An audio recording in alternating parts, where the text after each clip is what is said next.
somos en pares, ¿no? Antes de arrancar, les pido que nunca escuchen al mensajero, sino que escuchen al mensaje, ¿sí?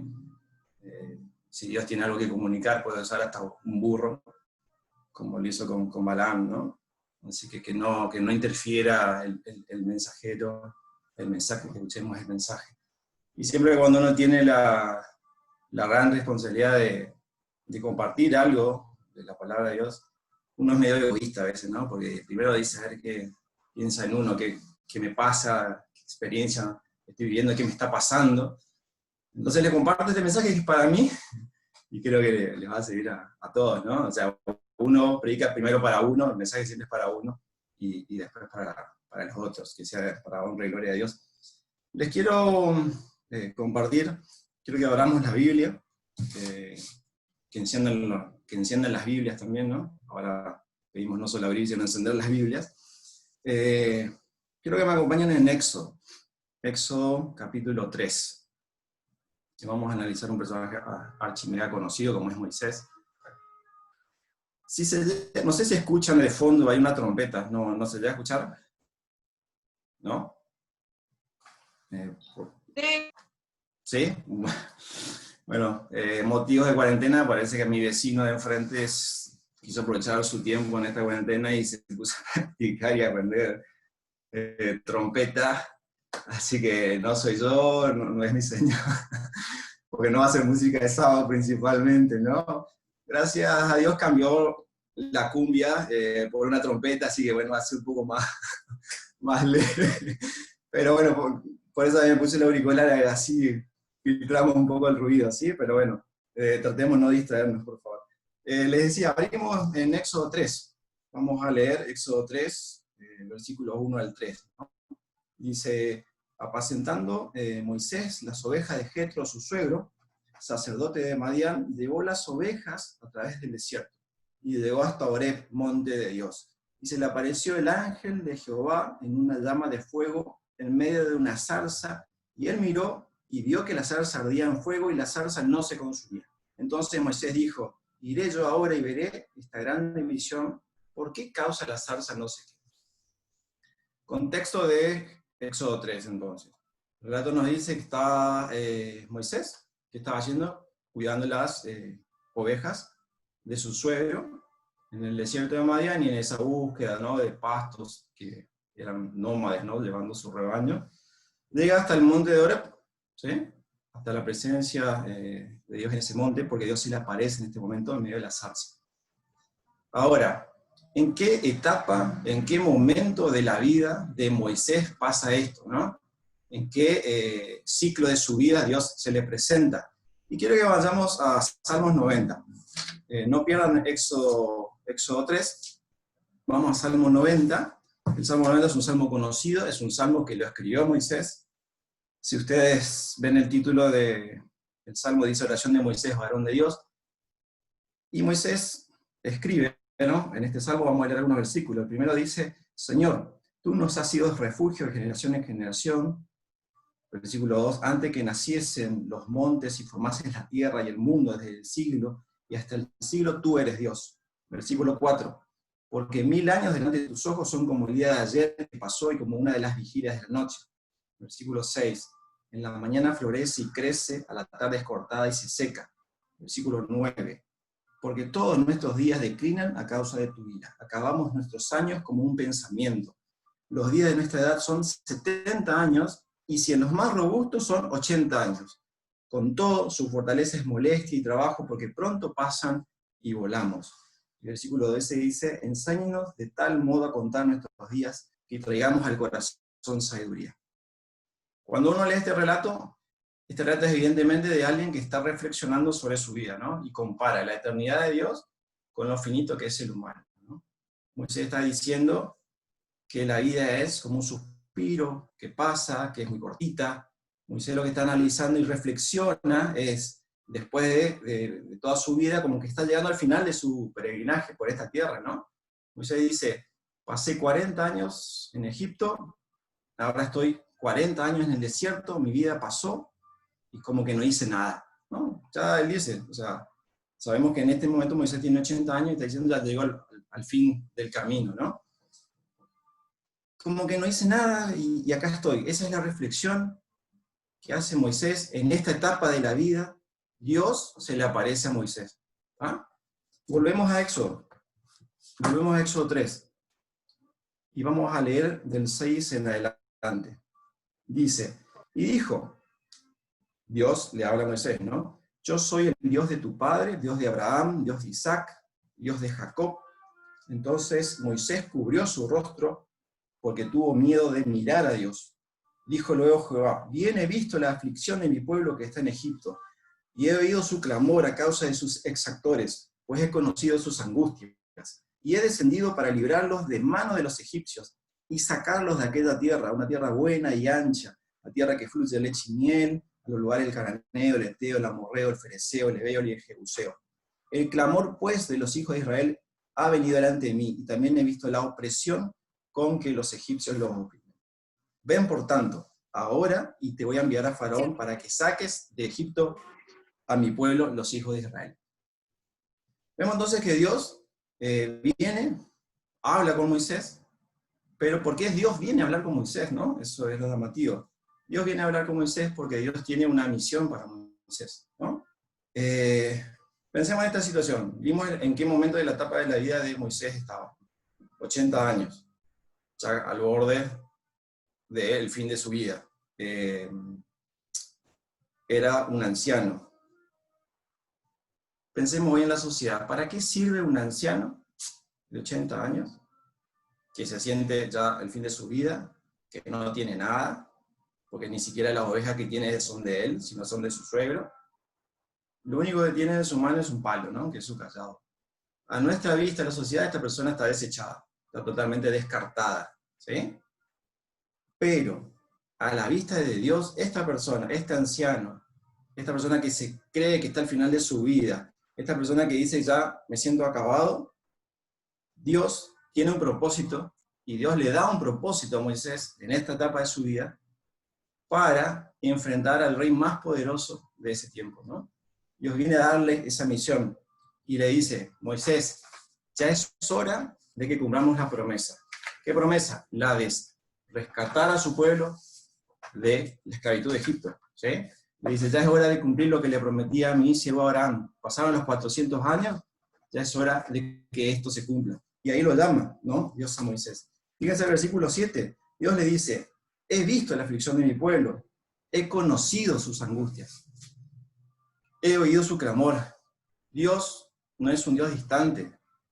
Vemos con esto que Dios está presente. Dice, escuché, vi, ¿y qué hizo? Descendió. Bajó a hablar con Moisés, bajó a darle una misión, está atento a lo que pasa a su pueblo y está listo para ayudarlos, ¿no? Él conoce la situación de su pueblo, o sea que Dios conoce qué nos pasa a nosotros, obviamente. Conoce cada una de nuestras situaciones, conoce cada una de nuestras vidas, y conoce cada una de nuestras necesidades, y ese Dios está ahí siempre presente para ayudarnos. Dios le dice en el versículo 10, no, ven, ¿por qué? Porque te voy a enviar a Faraón, en el versículo 10. Dios le da la misión. Versículo 11. Entonces Moisés respondió a Dios, ¿quién soy yo para que vaya a Faraón y saque de Egipto a los hijos de Israel? Ante tremenda tamaña comisión, ¿no? Moisés se siente un poco abrumado, se siente como también un poco como que le sobrepasa la situación, se siente incapaz y dice, ¿quién soy yo? ¿Quién soy yo para ir a hablar al hombre más poderoso de la tierra?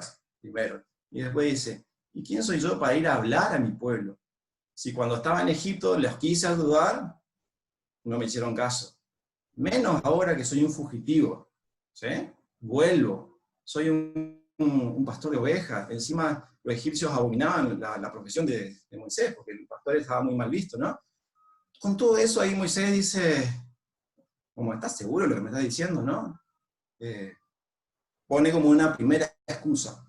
En el versículo 12 dice, que Dios le dice, y él le respondió, ve, porque yo estaré contigo. Y esto te será por señal de que yo te he enviado. Cuando hayas sacado de Egipto al pueblo, serviréis a Dios sobre este monte.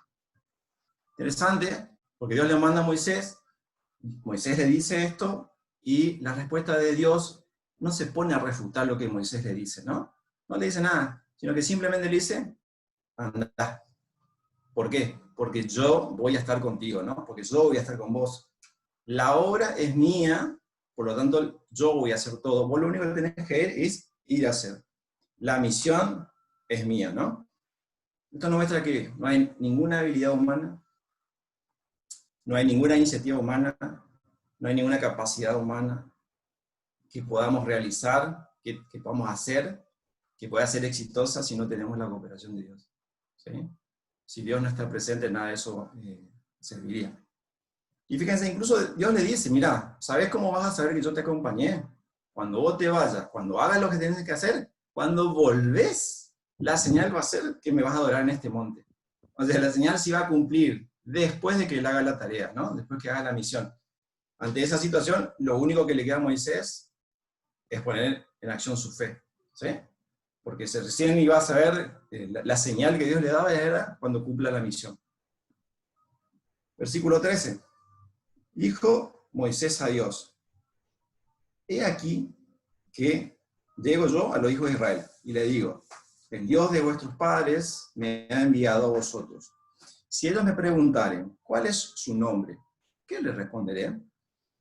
Moisés le dice a Dios, bueno, está bien, si voy, ¿quién le digo que me manda?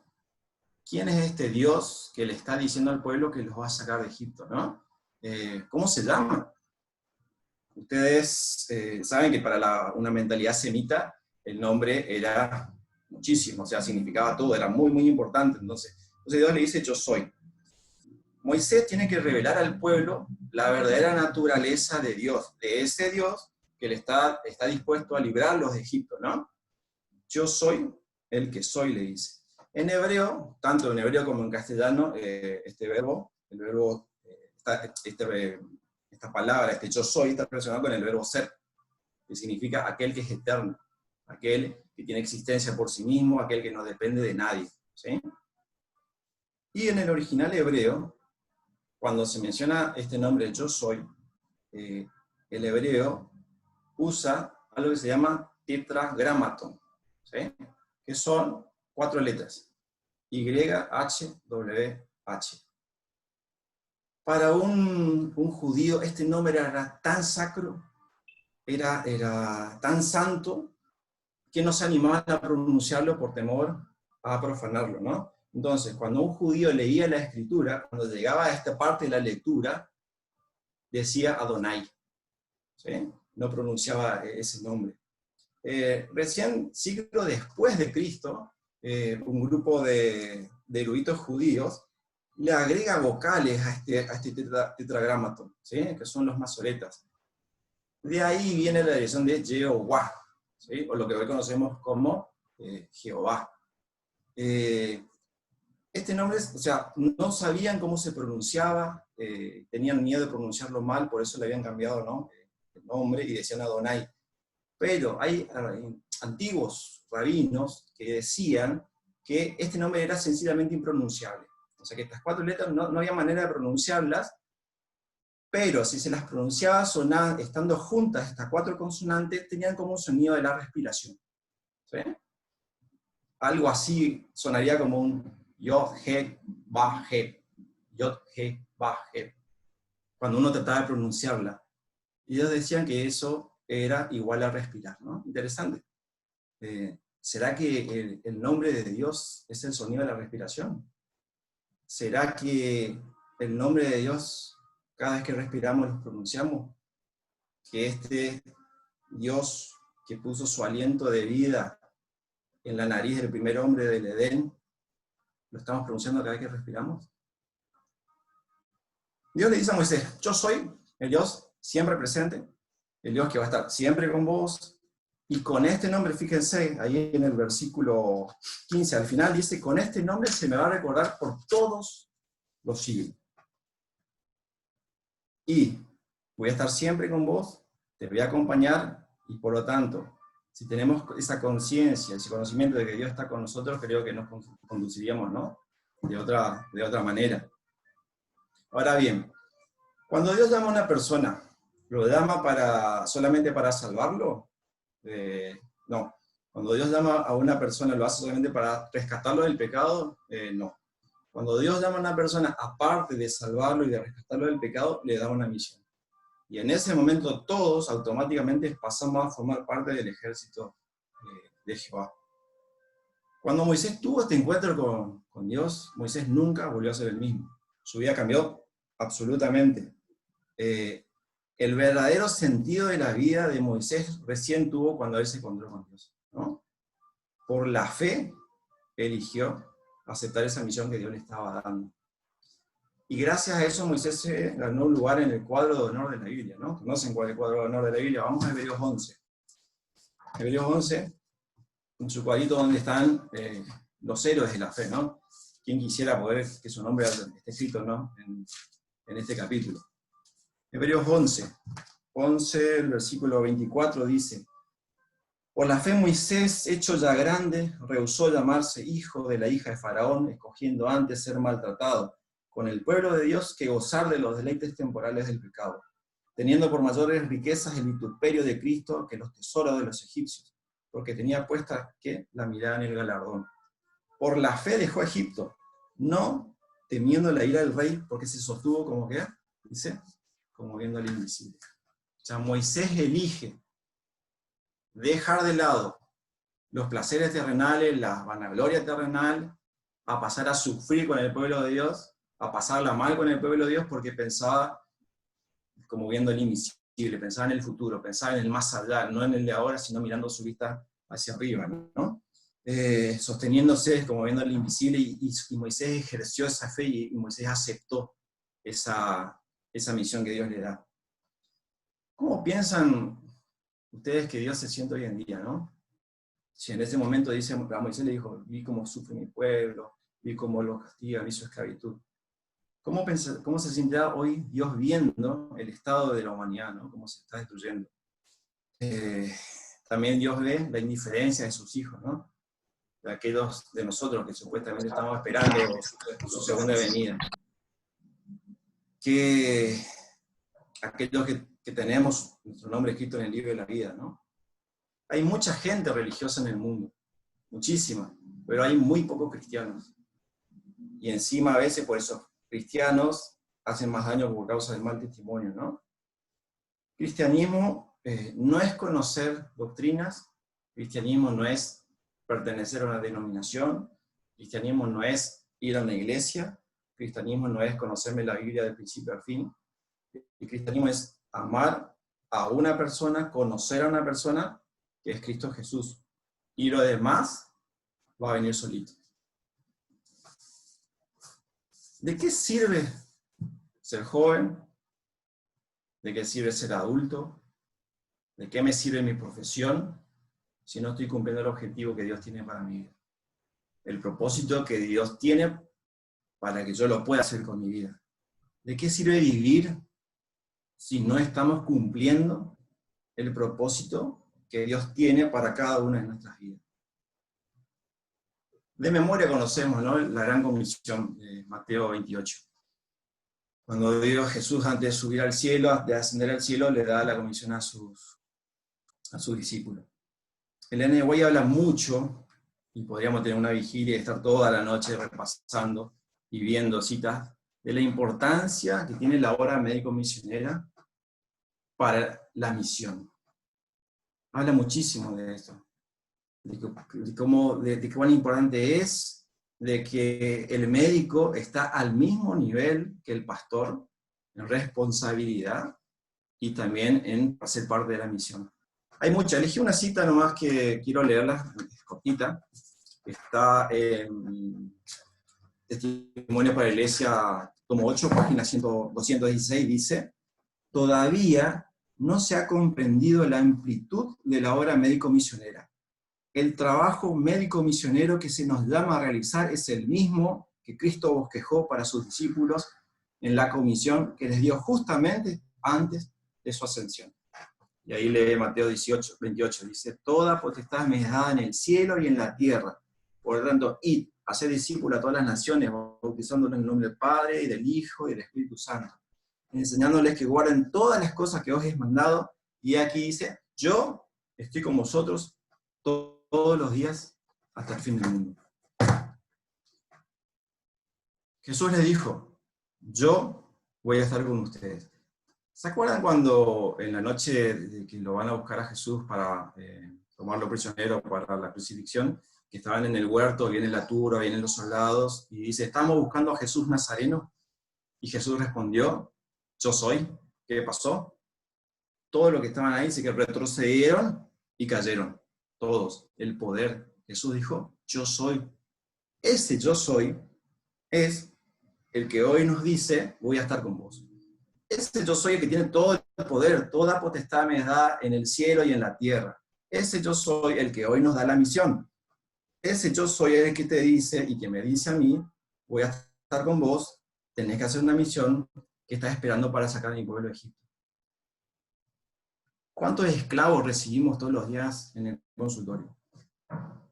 ¿Cuántos esclavos que saben que son esclavos y les gusta ser esclavos? ¿Cuántos esclavos que no saben que son esclavos? ¿Cuántos esclavos que quieren salir de su esclavitud? ¿Qué estamos haciendo? ¿Qué estoy haciendo con mi vocación, con mi profesión, para cumplir la misión y rescatar a esa gente y sacarlo de Egipto, ¿no? Fíjense, interesante también ahí en Marcos 16, si me quieren acompañar. En Marcos 16, cuando Marcos relata la gran comisión, Marcos 16, versículo 15 en adelante, y les dijo, id por todo el mundo y predicad el evangelio a toda criatura. El que creyere y fuere bautizado será salvo, mas el que no creyere será condenado. Y estas señales seguirán a los que creen. En mi nombre echarán fuera demonios. Hablarán nuevas lenguas. Tomarán en las manos serpientes y si bebieren cosa mortífera no le va a hacer daño. Sobre los enfermos, ¿qué dice? Pondrán sus manos y sanarán. ¿Por qué no vemos este poder? ¿Por qué no vemos estos resultados hoy en día, este resultado prometido? ¿Por qué no vemos eso? Fíjense, en la gran comisión está implícito el don de sanidad. ¿Qué pasa con nosotros? ¿Por qué no lo vemos? Creo que simplemente porque no tenemos esa fe, porque no aceptamos la misión, porque no nos aferramos de esa fe que Dios incluso nos quiere dar, ¿no? ¿Quién fue el que se encargó de sacar de Egipto a su pueblo? ¿Moisés? No, Dios. ¿Quién se encargó de abrir el Mar Rojo? ¿Moisés? No, Dios. ¿Quién se encargó de sostener al pueblo en el desierto, que los guiaba en la nube de día y en la columna de fuego de noche? ¿Moisés? No, Dios. Dios es el que se carga de todo. Muchas veces cuando leemos la Biblia como que nos abstraemos, ¿no?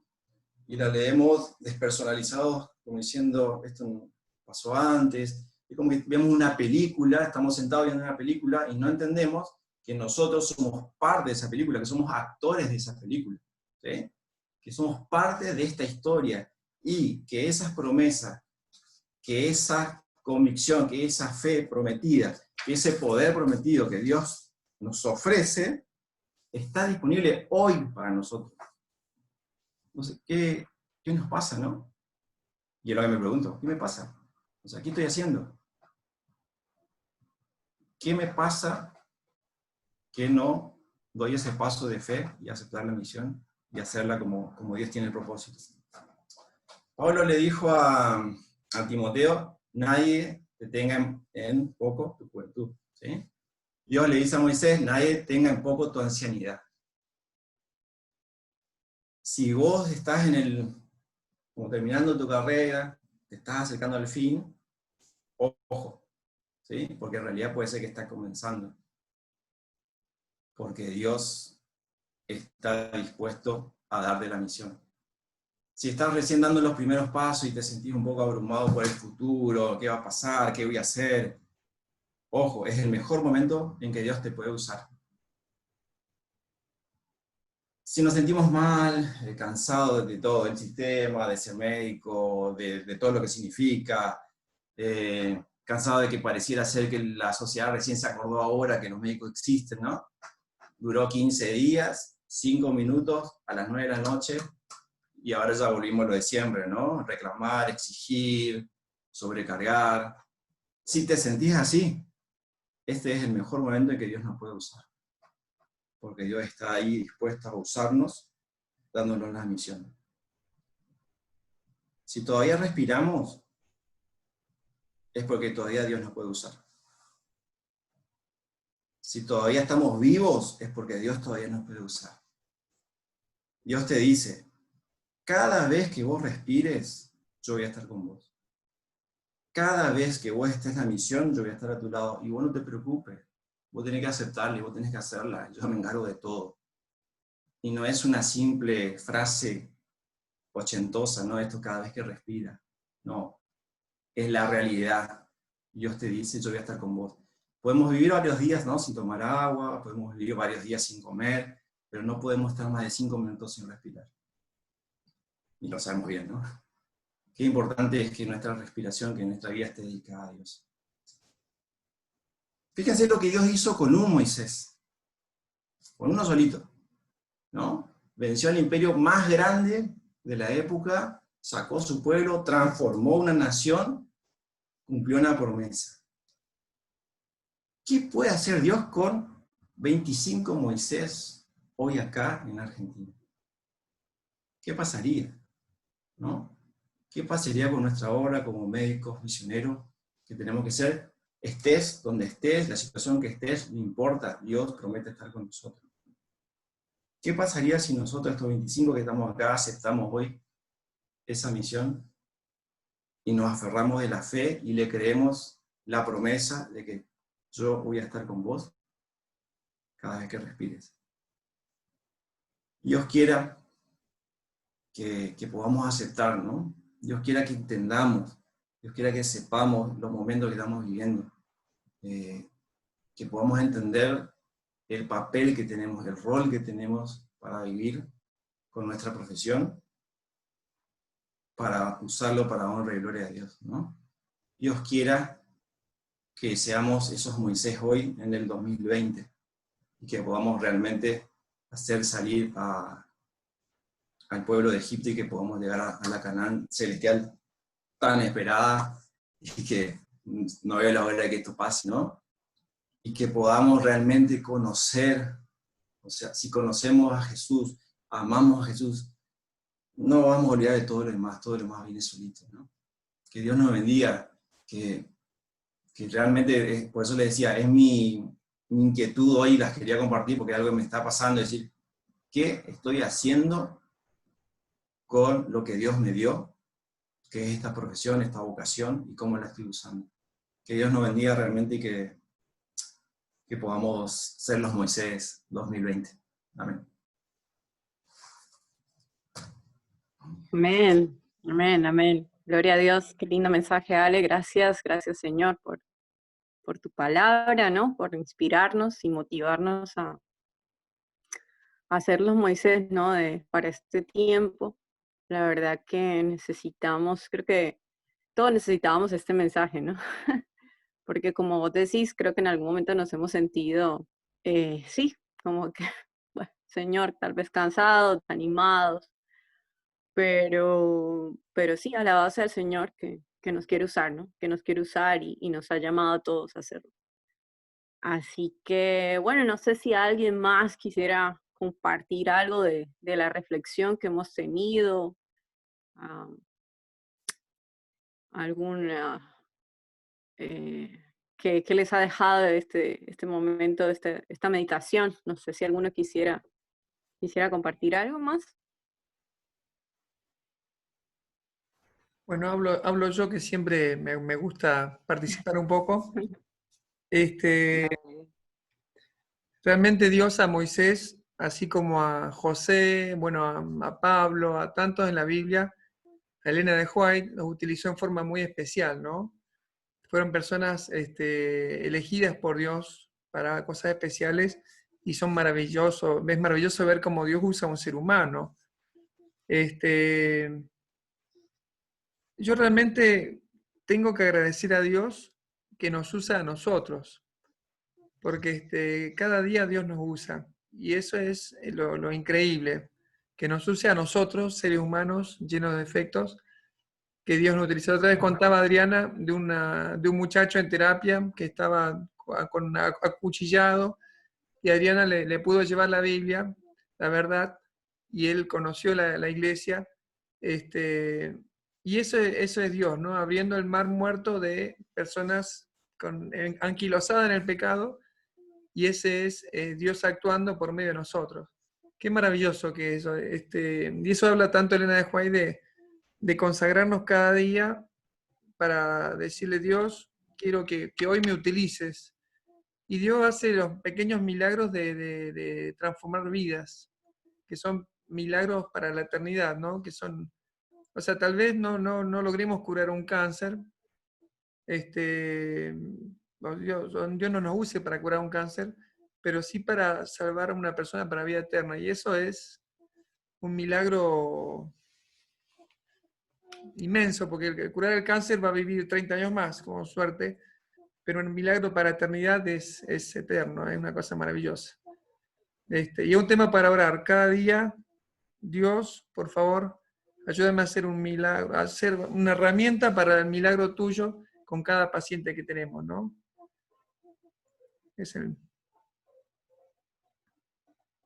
Amén. Hermoso, tal cual. Sí, a mí me impactó eso que decías, ¿no? De Alexis, de que, o sea, Dios, digamos, los discípulos tenían ese poder, ¿no? O digamos, ese don de sanidad, y solamente colocando las manos, ¿no? O sea, las personas eran sanadas en el nombre de Jesús, por supuesto. La pregunta que hiciste, ¿no? O sea, ¿por qué no tenemos ese poder nosotros, ¿no? O sea, yo creo que sí, es como decía Arnold recién, tal vez no sé si el Señor nos quiera dar ese poder de solamente imponer las manos y curar enfermos, ¿no? Pero sé que nos quiere capacitar para llegar a las personas con lo más importante, ¿no? Que es el amor de Dios y su salvación, ¿no? O sea, es como decías, capaz que a lo mejor esa persona, qué sé yo, no se termina curando físicamente, pero alabado sea Dios si se salva, ¿no? Entonces, que verdaderamente podamos dejarnos usar y que los dones y talentos que Dios nos ha dado, y por supuesto seguir pidiendo al Espíritu Santo, ¿no? Que es el que verdaderamente nos capacita y nos permite llegar a todas las personas a nuestro alrededor. Bueno, no sé si hay alguien más que quisiera compartir algo de lo meditado recién. No, hace un tiempo estaba orando y le pedí a Dios que haga un milagro en algunos aspectos. Y saben que sentí que Dios me decía que si llegaba a hacer ese milagro yo me iba a llenar de orgullo. Y sentí claramente eso. Y me dio miedo. O sea, pero fue como Dios me mostró. Así que me iba a llenar de orgullo. Dije, está bien, dejemos así nomás como está, que no se haga ningún milagro, ¿no? O sea, Dios es tan sabio, Dios es tan sabio y tan misericordioso. Y, y cuanto más nos ponemos en sus manos, más nos utiliza. Y eso justamente el tema, Alexis, Dios te ha utilizado. El tema va mostrándonos eso, ¿no? Como Dios utiliza a seres humanos, que Moisés también era un ser humano que se enojaba, que se frustraba, pero si Dios utiliza a una persona así, también nos utiliza a nosotros, y eso es maravilloso, ¿no? Muchas gracias, Alexi, por el tema, por ser un instrumento de Dios ahora. Amén. Hola. Yo también puedo contarles algo, ¿no? Y va de la mano con lo que dice el doctor Arnold.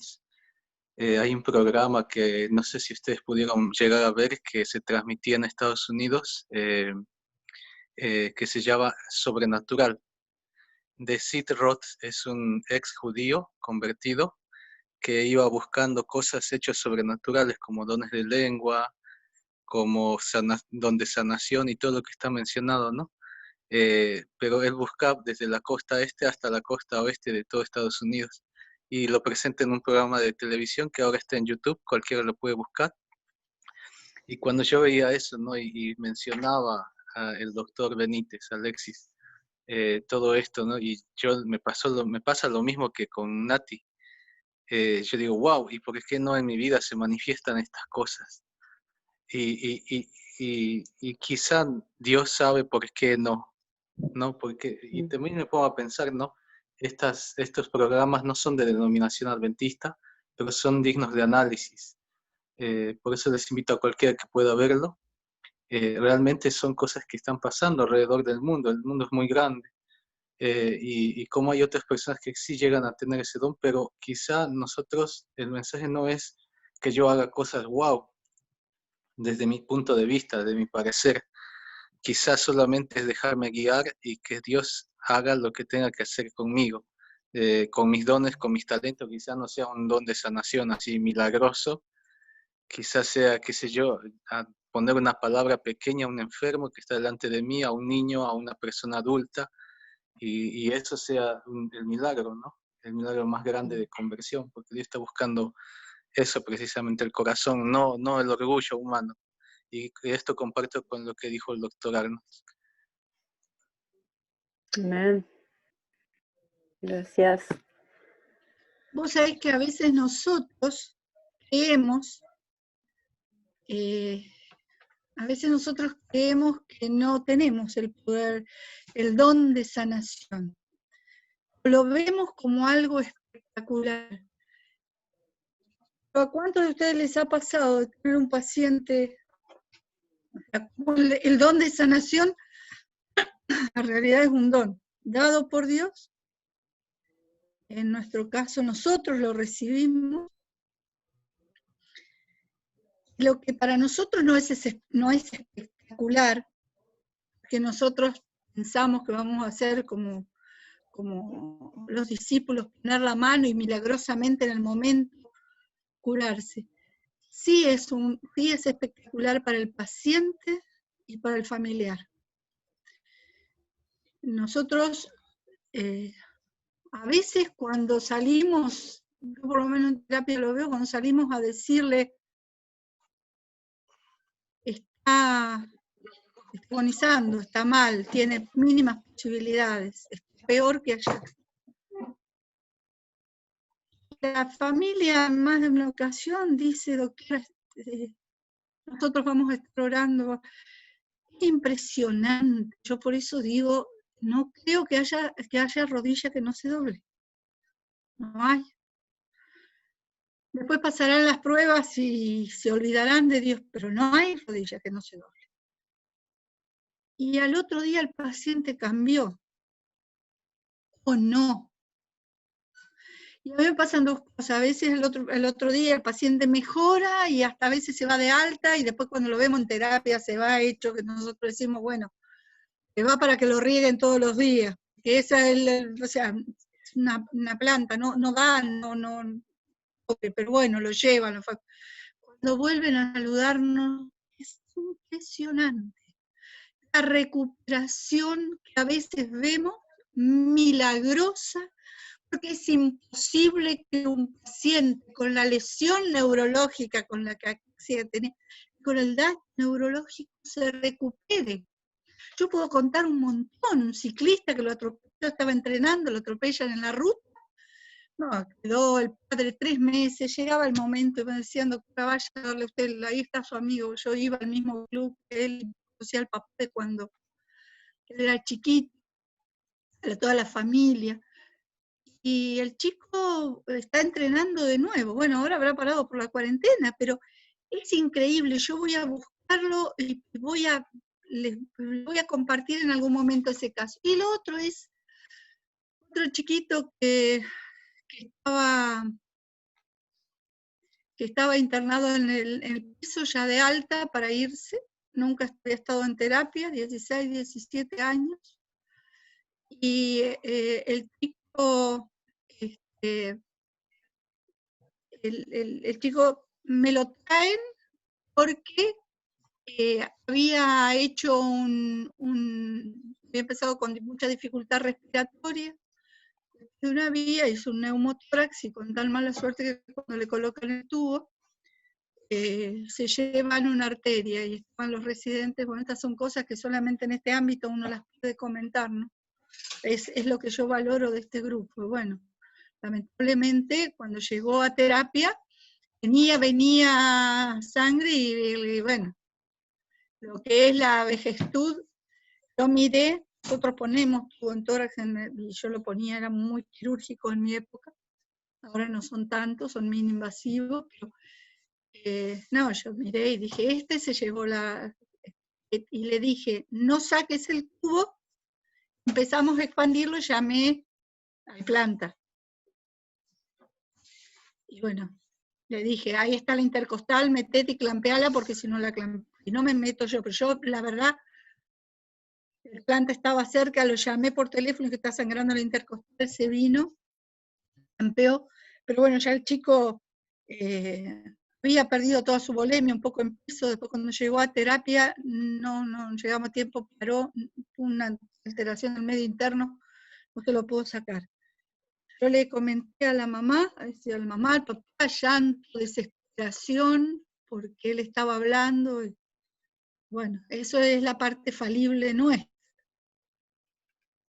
Pero sin embargo, la mamá, después cuando vinieron a buscar el certificado, agradeció. A veces lo que agradecen es la mano en el hombro, el abrazo, porque en la desesperación, el abrazo y el haber sido sincero, porque yo cuando el chiquito vi que venía mal, le dije, está muy grave, está perdiendo mucha sangre, algo pasó, o sea, hay un sangrado, hay una dificultad, ya está el respirador, salí de nuevo, y mientras estaba en el paro, siempre salimos a decir que se lo está reanimando como para ir preparando a la familia. Pero la familia agradece. Nosotros, a veces no, o sea, muchas veces sanamos a pesar nuestro. Se recuperan a pesar del tratamiento. Muchas veces. Otras veces sanamos porque gracias a Dios se nos ocurre, tipo Dr. House, un diagnóstico, al otro no se le ocurrió.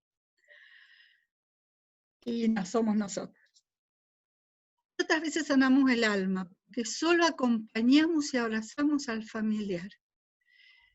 Y seguimos siendo instrumentos. Entonces, no sé qué tan no milagrosas son nuestras acciones, o sea, son las acciones de Dios a través nuestro. No sé. Yo creo que nosotros el don de sanación lo tenemos, no estamos, siempre lo voy a decir, porque yo soy médica con Dios, lo tengo clarísimo. Y yo creo que todos acá, o sea, no llega a ser médico, cualquier que elige una profesión de salud, no está ahí por casualidad. Amén. No está por casualidad. ¿A ti puedo decir algo? Sí, Roberto. Sí, obvio. Bienvenido. Perdón, llegué tardísimo y no sé si lo que voy a decir ya se dijo, les pido disculpas si es así, pero intento No hay hacerlo problema. corto, digamos, y compartir con ustedes lo que siento al respecto. Primero, me parece que el tema del don de sanidad es algo que tiene muchas aristas que hay que analizar, porque en toda accionar donde hay dos personas involucradas, hay dos factores que intervienen. Entonces, por una parte está la credulidad de nosotros, si realmente nosotros creemos que Dios nos puede dar esa capacidad. Y nuestra intención de que de verdad a través de esa situación la persona sea salva y no otro motivo. No le solucionar un problema, sino que sea salva. Y la verdad que a veces yo creo que eso es un problema nuestro, porque hubieron como Santiago dice, de que tenemos que pedir, pero pedirla sin fe, no dudando nada.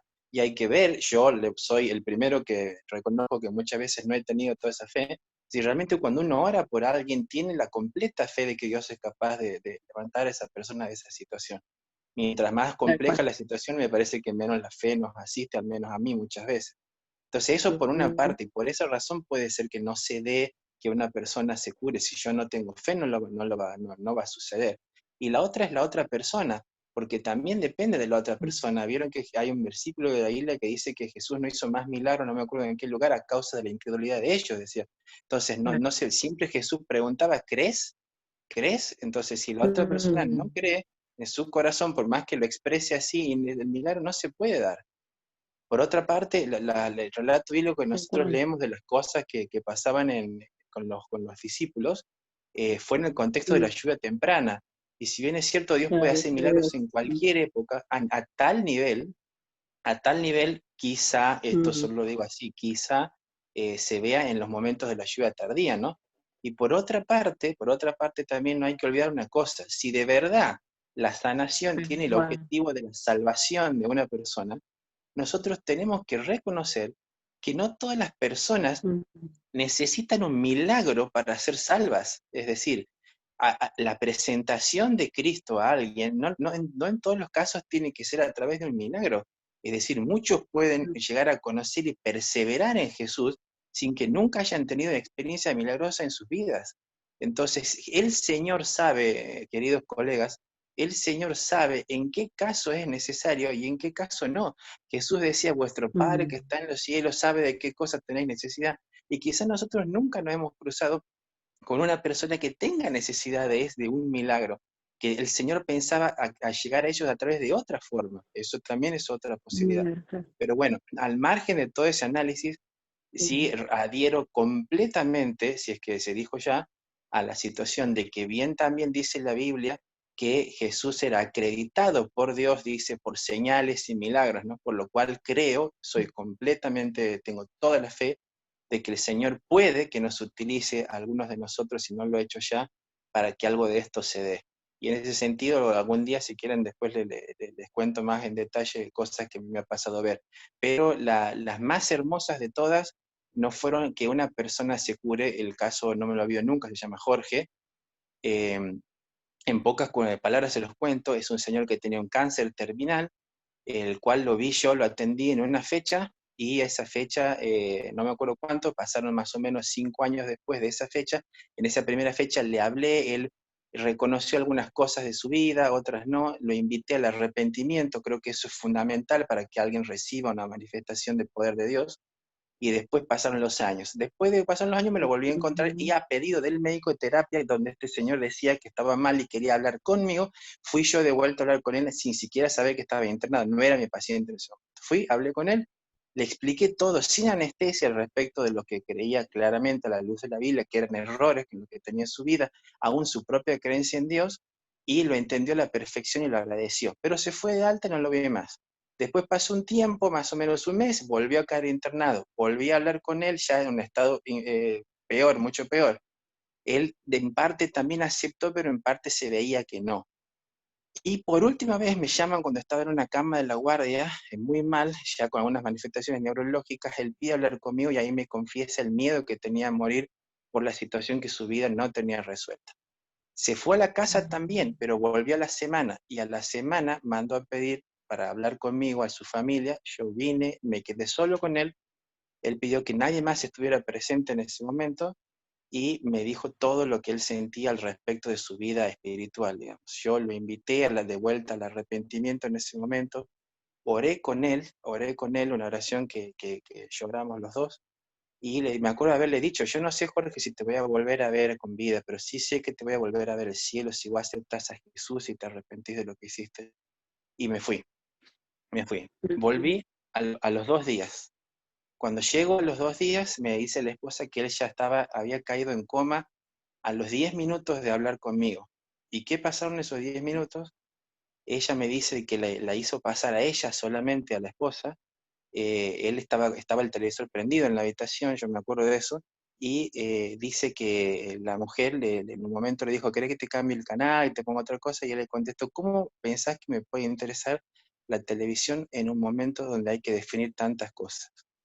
Entonces dice que le dijo eso y le dijo, déjame que quiero hacer una oración. Él agachó su cabeza, oró, estuvo, dice, más o menos más de 5 minutos orando. Y en un momento, esto todo contado por la esposa, ¿no? La cual no cree en Dios, entre paréntesis, por lo cual le creo lo que decía. entonces, porque la asombró realmente. Y dice que cuando estaba orando de esa forma, ella casi no se podía levantar, prácticamente no se podía mover en la cama. Se incorporó en la cama hasta digamos, sentarse en la cama, estiró sus brazos hacia arriba, los cerró sobre sí mismos, a los brazos como si abrazara a alguien, y ahí perdió el conocimiento por completo y no se recuperó más. Estaba vivo, pero no estaba lúcido ya. Nunca más volvió a abrir los ojos y nada. Y falleció a las horas después que yo me fui. Así que, hermanos, es cierto que los milagros acreditados que acreditaban a Jesús eran cosas claramente visibles y que no había dudas que el poder del Señor estaba ahí. Pero si hay una cosa que es poderosa de nuestro Dios y en lo que demuestra que es quien es en que puede dar al hombre un nuevo corazón, aún en sus últimos 5 minutos. Que el Señor nos ayude. Amén. Gracias, Robert. Hermoso testimonio. Bueno, acá podemos toda la noche seguir. Sí, seguramente. Creo que Nati, o sea, estamos todos absolutamente de acuerdo en esto, que el mayor milagro que puede existir y del cual es hermoso ser partícipe es el de la conversión, ¿no es cierto? Y uno sí se siente satisfecho a veces cuando en el consultorio logra algunas cositas, digamos, milagrosas también, ¿no? Porque a veces decís, che, es imposible que haga tal cosa y lo hace, como cambiar algún estilo de vida, que bueno, a mí me pasa mucho, ¿no? Y decir, qué bueno, qué lindo. Pero creo que cuando uno más siente cuando puede ir más allá con el paciente y le deja, o sea, tratar de tirarle ahí algún palo de vez en cuando, digamos, ¿no? De meter alguna cosa, de tratar de incorporar a Dios a la vida, ¿no? A veces dejo en el escritorio algún librito, cuando veo que hojeó el librito, ahí fuiste, porque le regalo y le empiezo a hablar, ¿no? O sea, métodos que uno trata de usarlo. Y esa satisfacción es la que uno, o sea, te da más satisfacción cuando el paciente te acepta un libro, cuando después te dice, lo leí, me hizo bien, que quizás cuando ves que esa paciente se recobró la salud y después sigue con su vida como si nada pasó, ¿no? Pero creo que sí, o sea, lo primero que tenemos que lograr como médicos es lograr o sea, ser partícipe del milagro de la conversión y mostrar a Dios en cuanto podemos presentárselo al paciente. De alguna u otra manera Dios nos usa, ¿no? Dios usa el Espíritu Santo. Pero creo que es lo más lindo, ¿no? Y lo más hermoso de ser partícipe de eso. Así es. Bueno, no sé si alguno más quisiera comentar algo al respecto del tema. Iba a decir algo parecido a lo que dijo recién Robert. Creo que también es pensar también, ¿no? En el contexto de los discípulos cuando recibieron el poder de lo alto y pensaba también mientras hablaba Adri en eso, o sea, verdaderamente yo creo que para tener ese don, ¿no? O sea, cuánto necesitamos el Espíritu Santo, ¿no? Lo hemos estado estudiando también en la escuela sabática y, o sea, es increíble, ¿no? Yo creo que nos falta mucho, ¿no? O sea, para que venga la lluvia tardía y quién sabe cuántas cosas, ¿no? Con eso, ¿no? O sea, con el derramamiento del Espíritu Santo, ¿no? O sea, quién sabe cuántas cosas Dios nos va a permitir vivir si por su gracia estamos vivos y esperamos tener este privilegio de recibir el Espíritu Santo con poder, ¿no? O sea, pienso que verdaderamente, como dice la palabra de Dios, ¿no? La gloria de Dios va a llenar la tierra y bueno, yo creo que es urgente, ¿no? Nuestra necesidad de clamar como nunca antes por el poder del Espíritu Santo, ¿no? Para que sea manifestado a través de nosotros esa gloria, ¿no? O sea, que se vea Cristo Jesús a través nuestro. Así que, bueno, no sé si alguien más quisiera comentar algo y si no, creo que ya estaríamos cerrando la reunión de esta noche.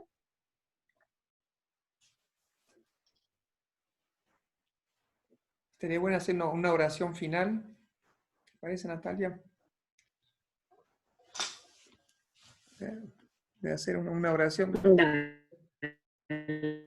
Alexis, que haga una oración final, ¿puede ser, Alexis? Sí, cómo no, por supuesto. Oremos.